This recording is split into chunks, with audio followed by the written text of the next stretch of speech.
Hi, everyone. I'm Meteorologist Payton Major, and thank you for tuning in, whether it's on our Fox 12 Weather podcast or our new First Alert Weather Extra streaming show at 7 p.m. We appreciate your viewership and just tuning in. We got a really cool study and conversation coming today.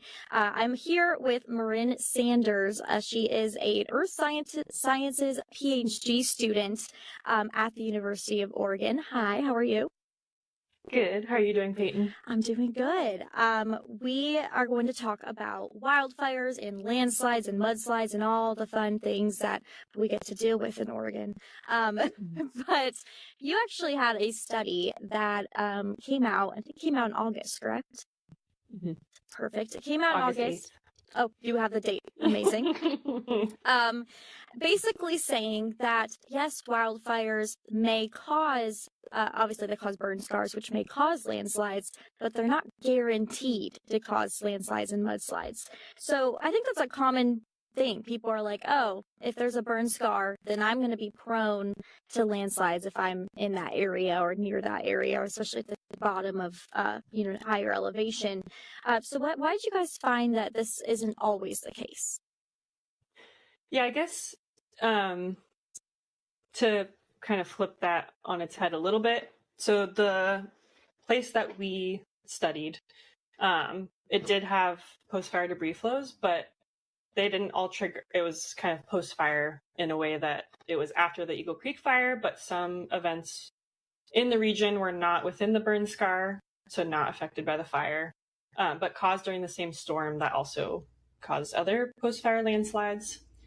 And this was the case because this place is super steep, super rocky. There's material kind of everywhere all the time, available for debris flow processes to ensue if a storm does happen. It just has to be big enough. So I think the timing of this really big storm and this fire coincided, but that doesn't mean that the fire necessarily changed the likelihood for landsliding. Okay, after yeah. the storm. That makes sense. And you're talking about the Columbia River Gorge, which is obviously a wildfire hotspot, especially during this hot summer months. And, any storms that come through could easily spark a fire, let alone humans. But why was the gorge the perfect spot to study this? Yeah, so I started my PhD in January 2022, which is about 5 years after 4.5 years after the fire. Mm-hmm. And coming in, there was a lot of data that was already being collected from the 2017 Eagle Creek fire, which happened in September of 2017. And this kind of allowed us basically to ask all these questions about how does fire affect landscapes in Oregon and landslide susceptibility and other related hazards. And so the timing of me starting my PhD, all this data collection made it a very ideal place to study. But as we all know, the Columbia River Gorge is this incredible, beautiful place that draws a huge crowd because it is so different and super steep, super rocky, very impressive. And it's not necessarily like the Coast Range. And so it behaves a little differently than we expected it to. Yeah, it's actually a huge driving factor for most of our weather, especially in the valleys and metro. That east wind, that dang east wind is really crazy, especially seasonal shifts, in the summer it can make it really warm. But in the winter, it's the cause sometimes of our really cold spells. So very cool. I think the gorge is fascinating. It was always something I was curious with growing up. And it's so beautiful. But, you mentioned the gorge is just different in general. How would you compare it to Southern California when it comes to post-fire landslides? Yeah, so to set the stage, in Southern California, post-fire landslides are very prevalent because when you burn the Southern California vegetation, there isn't a very dense forest that's super mature, and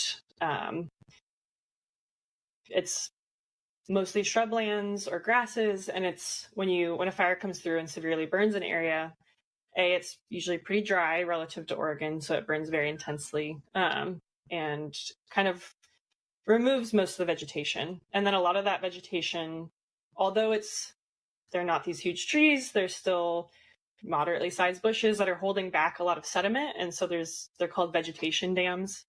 And all this dry sediment then rolls down into the channels. You get your first moderate intensity rain event, and it just kind of wipes all of the channels clean. And then there's also a lot of hydrophobicity at the surface, so water can't infiltrate at all, which kind of plays into this feedback of rain comes down, can't infiltrate, picks up all the loose sediment that's no longer being held by the vegetation dams, and then runs down and picks up all the material. And a lot of the work that's been done is in these really mountainous areas that are uplifting really fast and eroding very quickly. So also pretty steep and rocky, but a little more governed by that vegetation dynamic. And then in the gorge, although we have, there are a lot more cliffs and dense coniferous forests and a lot of what we call talus, which is like these scree slopes that are just covered in rocks. And so in the region that we looked at, it was really hard for the fire to burn because there just wasn't vegetation to burn like along talus slopes. Or if you did, there was still a forest that was in place. And although you're burning understory and maybe transporting material, because there are so many cliffs and rock sources, a lot of that can bypass the vegetation and get down into the channel without the fire needing to remove vegetation for that to happen.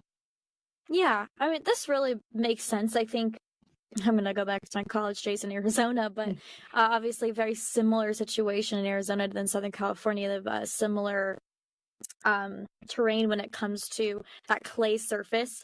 I always used to compare the clay surface to like Play-Doh. Like if you spilled your juice box on your Play-Doh growing up and it just sat there, that's kind of like the ground and how when it rains, there's nowhere for that water to go but run off. So I guess we are lucky here with the, different surface and, is it permeable, impermeable? I'm forgetting the word. I think impermeable is clay. Impermeable is clay. Or hydrophobic. Hydrophobic. That's a good one. Maybe I'll use that. I'll sneak it. Bonus word on air. Yes. People will turn off their TV. Okay. Perfect. So I know you used lidar technology. We use radar. I'm assuming it's different. They sound like they're cousins. They may be cousins, second cousins.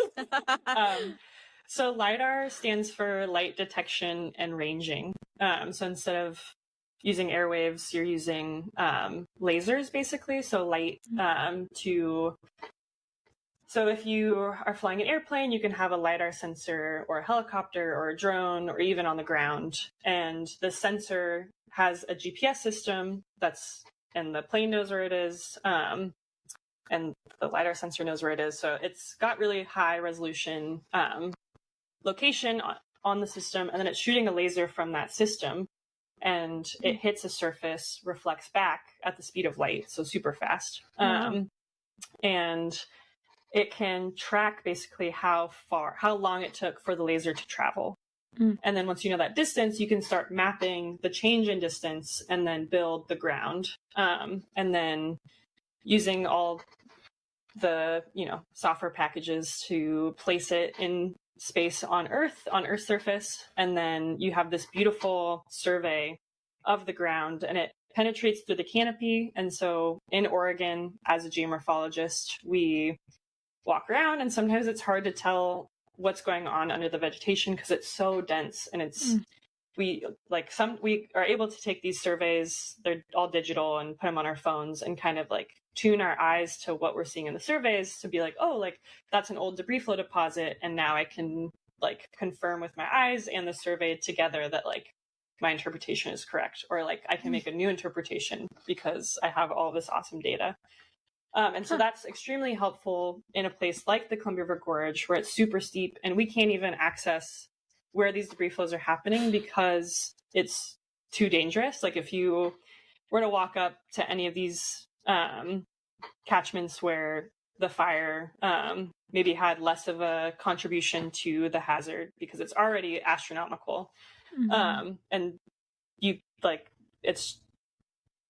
you would be taking a pretty big risk that I was not comfortable taking. And so when it comes to mapping all of these landslide events, we use the lidar. We have data from 2009, 2018, 2021, and 2022. You can take these surveys and difference them and then find changes through time that are either landslides or rockfall or other, like ODOT clearing away material and like building a levee or something. And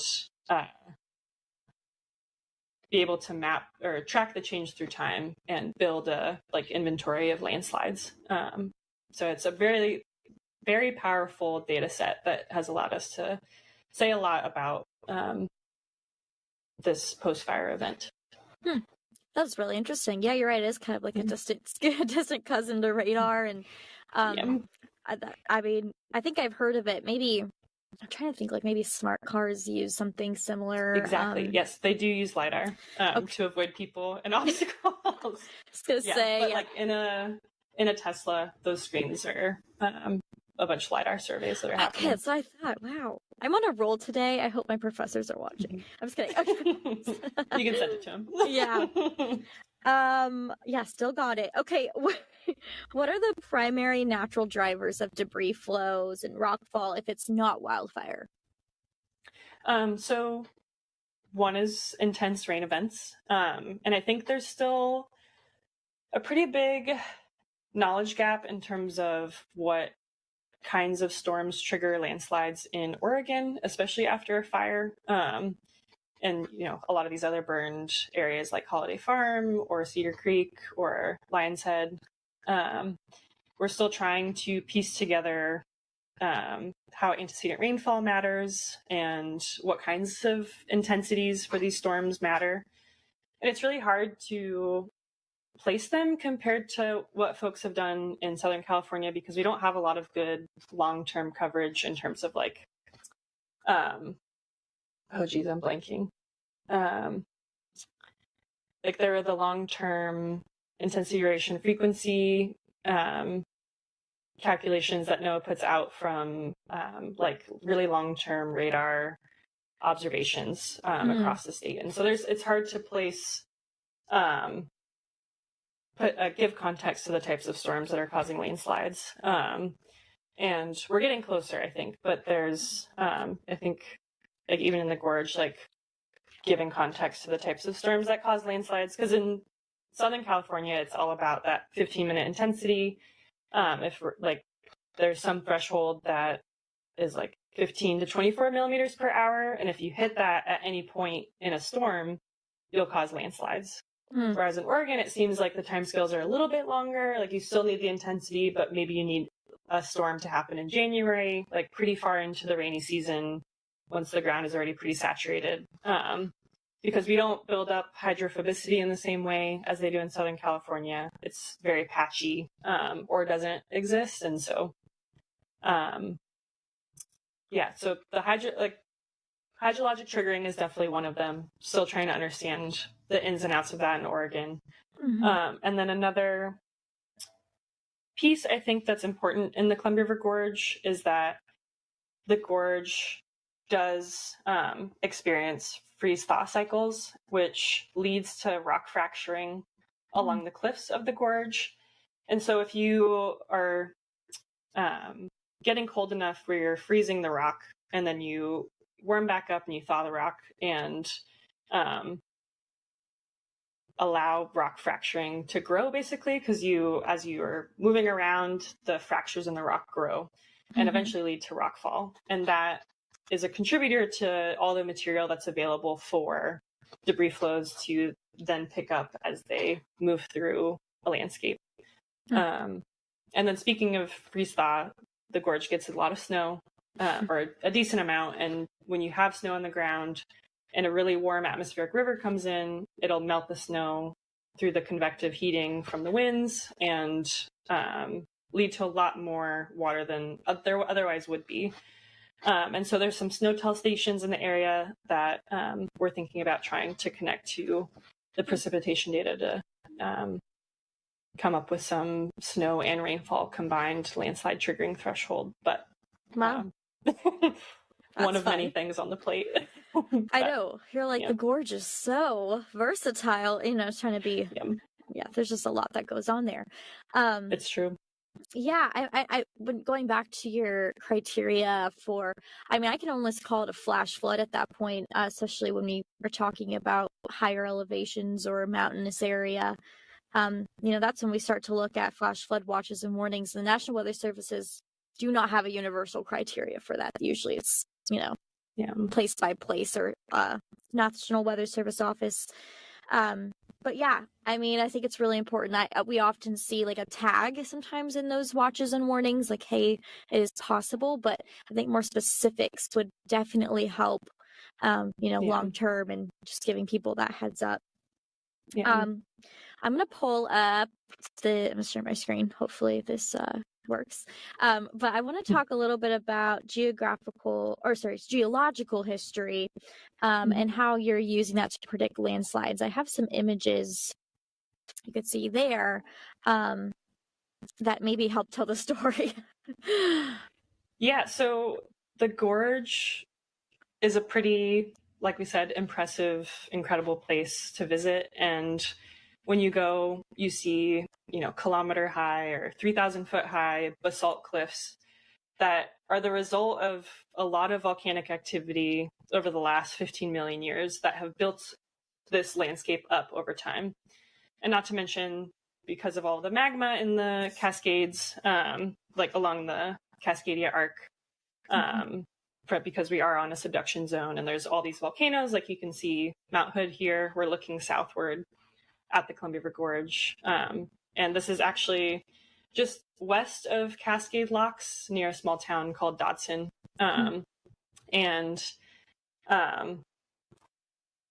There's, you know, building up this landscape through volcanic eruptions that are laying down basalt, basically. But then also the magma underneath is warm and is buoyant and is uplifting this landscape as well. So it's created a lot of relief or a lot of distance between the Columbia River and the top of these catchments.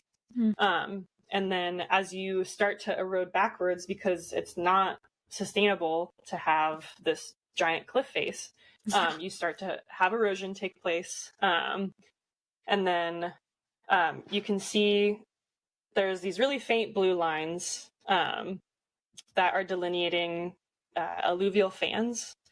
And these fans probably were not around at the time of the Missoula floods, which, if folks aren't familiar, were these really large glacial lake outburst floods that ripped down the Columbia River at the end of the last glacial maximum. If you go upriver towards like Hood River, or even a little further towards Washington, there are these huge, like mile-long gravel bars or boulder bars, basically, because these floods could were 200 meters high and could transport a ton of material.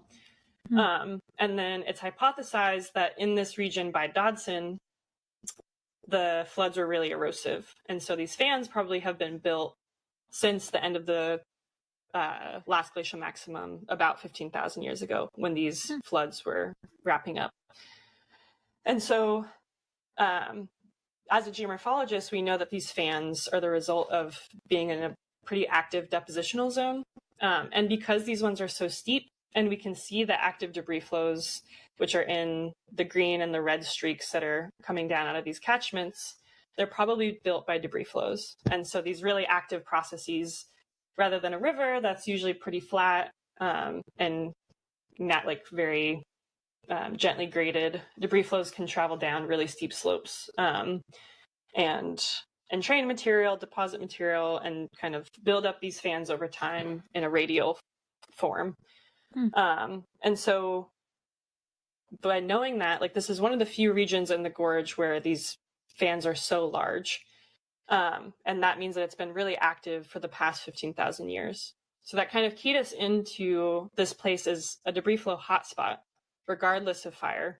Fire, doesn't not help, but the baseline hazard is so high that fire just kind of brings it up that extra inch.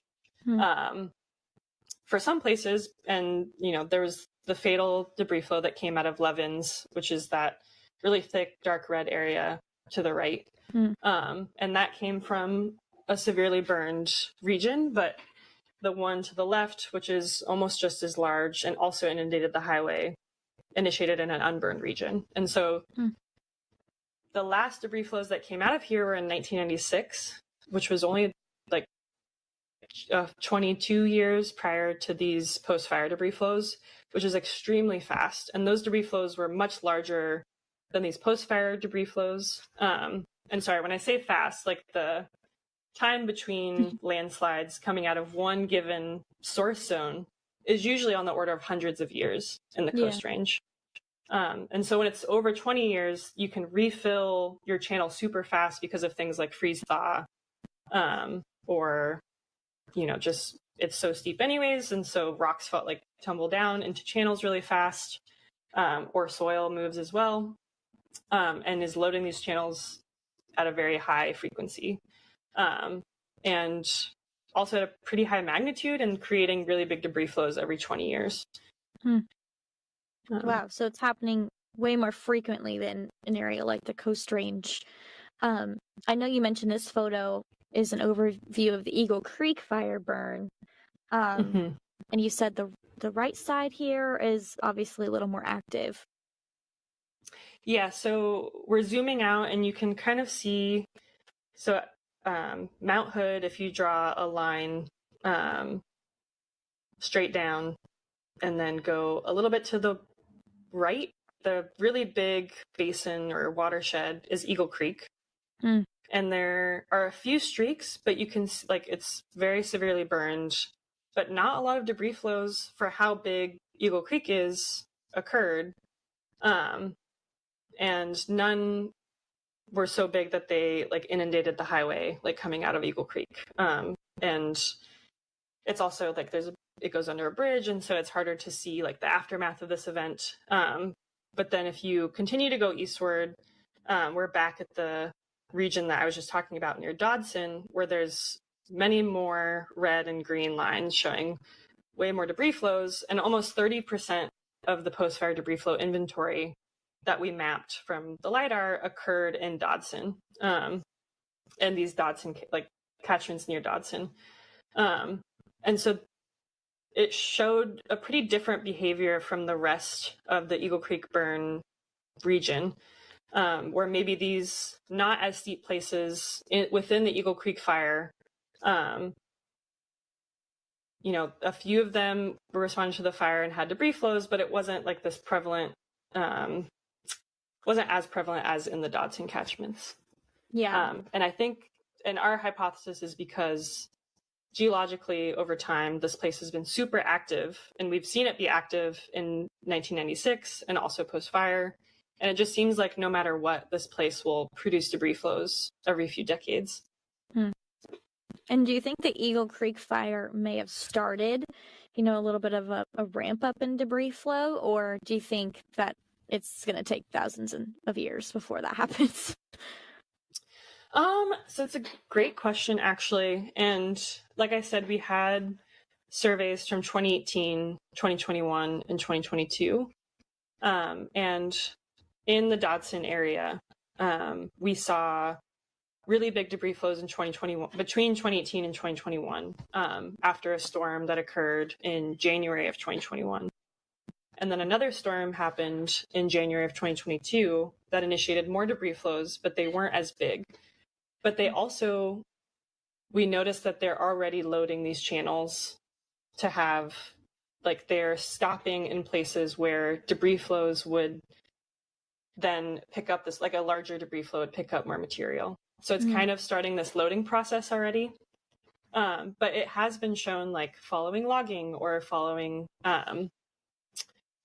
stand replacing fires on the order of 10 to 20 years, we've seen large landslides happen. And so there is a chance that, this is just the beginning, especially throughout other regions in the Eagle Creek burn area that aren't Dodson. but it's, something that we have to keep tracking and quantifying. Yeah. Yeah. I mean, it's always good, obviously, to look at the history, but I think, many people are curious, especially that, maybe reside in these areas, what this may look like later on. Definitely. Yeah. I would say the place to be concerned about is the Dodson area. Yes, definitely, especially because it's right onto the highway there, as you mentioned. Exactly. Yeah. This is the Levens Creek watershed from above. So, yes. Fatal debris flow. This goes all the way down to the road too? Mm-hmm. Wow. Yes. And this is from the bottom up of the same debris flow. Oof. Yeah. Wow, that car looks so tiny compared. I know. They travel extremely fast. They're so big. It's like we went out into the fields and got out to basically where the bedrock slopes kind of come in and the sun's shining down. And the amount of material that it picks up as it's moving down this fan is like 4 meters worth, which is like as tall as my apartment. Yeah. It's or taller. It's very overwhelming. That's crazy. Tumbling. Okay, Rock of Ages Creek. Yes. Where's this? And so this is just to the west of the catchment we were just looking at. So it's to the neighboring the Levens Basin. And this, although it was severely burned and looks super steep and like it should have had a debris flow, did not have a landslide happen following the fire. Interesting. And then Tumult Creek. Watershed. Okay, so unburned. So this one, not affected by a wildfire. Yeah, so this is the example. This is the other neighboring catchment to Levens. And you can see the trees are very happy and healthy, and there was minimal, at least in the headwaters where the debris flow initiated, there was no effect from the fire. Lower down, there are some burned areas, but predominantly a lot of the erosion was happening in these headwaters. And so this was kind of a hint to us that maybe these debris flows would have happened regardless of fire, and maybe Levens was larger because of the post-fire conditions and it was really severely burned, but kind of that baseline that I've been talking about was already so high that it was ready regardless. I like how you said happy trees. We love happy trees. Yep. Okay, this is near Dodson. So yeah, geez, that is huge. Yeah. Wow. And so this is lower down from the photo that we just looked at. Super steep, super rocky, really hard to get to. And you're not even in the steep, rocky, cliffy area. And this is where quote unquote post-fire debris flow happened, but didn't initiate from the burn scar and came down and eroded meters of the channel. Yeah. And now that channel creates, more freeway systems for more water. Yes, look at all the exactly. Rock that could just be picked up and taken away. Yeah. A little geography standpoint. Okay, let me stop sharing my screen. Perfect. Okay, well, my last question is, in the study you mentioned you're working on a new prediction tool, which I always love to hear, especially those people who live near Dodson. How is this going to help those who reside in the gorge or maybe just landslide-prone areas? Yeah, so the goal of the tool, our grant is through the Department of Transportation, and we're hoping to build a debris flow volume accumulation prediction that's based on how steep a catchment is. And so Dodson and those catchments surrounding the region are super steep, on average 50-degree slopes. And how do we set these apart from other places and kind of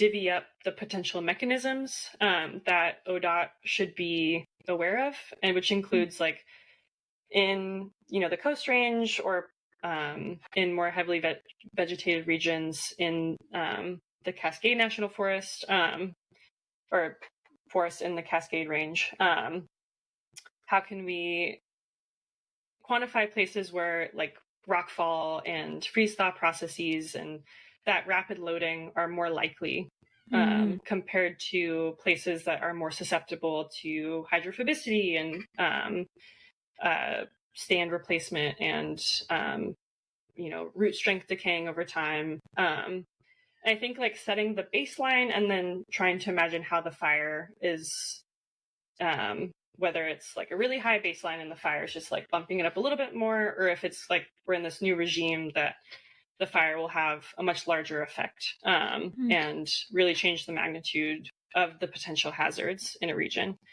And I think we're trying to do that in a quantitative way. So saying, okay, the fire happened in 2017 and it's 2025 and we haven't seen a landslide. Like, is there a lot of material that's building up here? Should we be concerned? When was the last landslide that happened?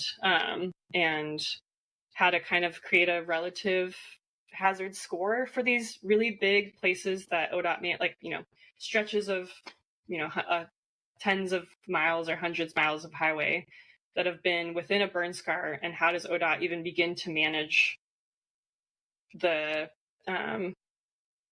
aftermath of that? And so kind of like coming up with hotspots of, okay, this place is really steep and didn't have a debris flow for the last 20 years. Like, we should be concerned about that place. Or this place is right against the highway and didn't have or had a debris flow within the last 5 years and isn't that steep. Maybe we should prioritize a different place. So trying to come up with some kind of management tool that allows them to make some prioritization and linking basically what the catchment looks like, how steep it is, to what kind of process could happen. Yeah, that makes sense. And I mean, water is so powerful, and then you add this debris and it suddenly becomes unstoppable. And I think it's a huge topic, especially for the Department of Transportation, to see, okay, well, is this highway smart to be here? It's like, oh, should we? Because sometimes a barricade's not enough. And I think we've seen many disasters, in areas that are maybe barricaded, and then all of a sudden it doesn't take much to just topple it over. So, you got your work cut out for you. But do you have anything else to add? That's the last question I had. I don't think so. I feel like we've covered so much. Yes.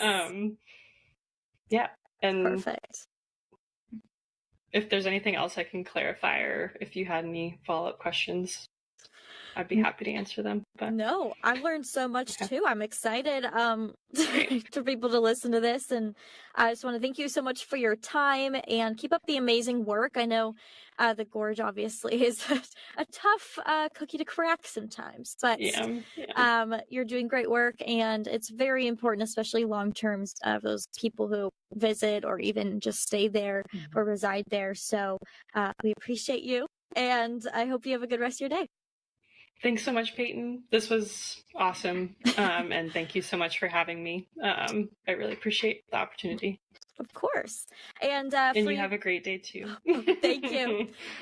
For those viewers listening, we appreciate your time as well. And make sure to download our Fox 12 weather app. We'll obviously have our podcasts uploaded every single week there. And then make sure to join our streaming show at 7 p.m. weekdays now for a little deep dive on the forecast. All right. Have a good day.